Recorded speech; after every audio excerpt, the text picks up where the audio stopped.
Bonjour les amis, aujourd'hui je vous parle de pays comme la Malaisie avec lesquels des pays comme le Sénégal peuvent développer des partenariats dans le domaine de la medtech. C'est très intéressant parce que le Sénégal c'est un pays où il y a une classe moyenne aisée qui peut avoir accès à ces produits issus de la medtech. Je rappelle que en phase avec l'évolution récente dans le domaine des technologies en lien avec la medtech, en lien avec la santé, il y a trois outils dont je souhaite vous parler.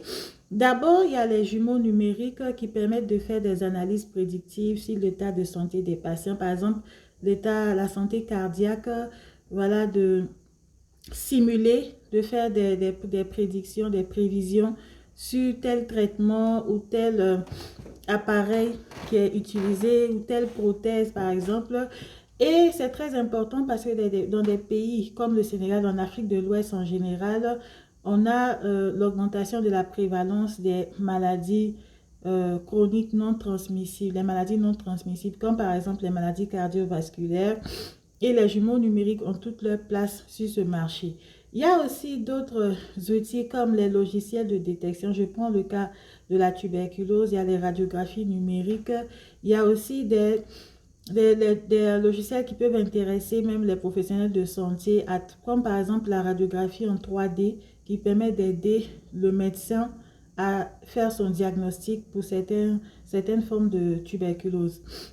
Il y a aussi les applications de suivi. Je vous ai parlé en long et en large de l'application Release Air que moi-même j'ai développée ici, que vous pouvez trouver sur ma chaîne dans le cadre du suivi et de la prise en charge de la tuberculose qui permet de mesurer certains paramètres en lien avec l'évolution des signes cliniques, l'évolution de l'état de santé du patient. Il y a de nombreuses autres applications de diagnostic précoce, de suivi qui ont été mises en place par des startups.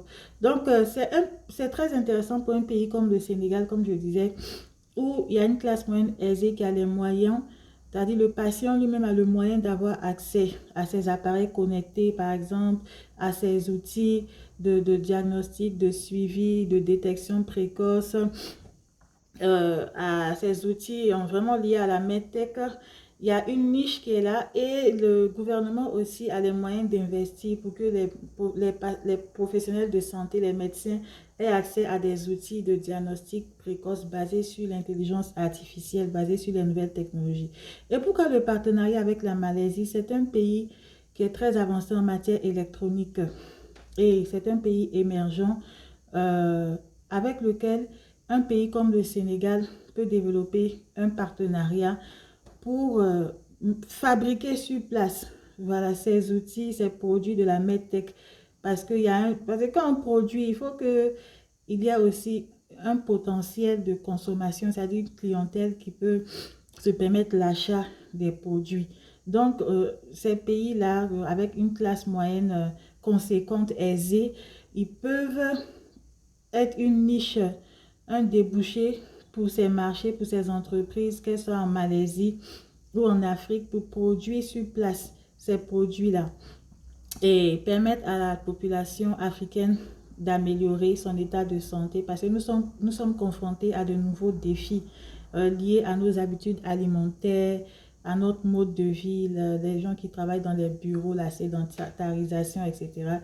Et on a maintenant des maladies de riches. C'est pas seulement le paludisme ou bien la tuberculose, on a maintenant des maladies de riches en Afrique. Donc, aux maladies de riches, on propose des outils de riches issus de la medtech et ce sont des pays où il y a vraiment un fort potentiel pour cette filière-là. Donc, voilà un peu ce dont je voulais vous parler aujourd'hui. Et demain, je reviens au Mali. On revient aux plantes médicinales du Mali.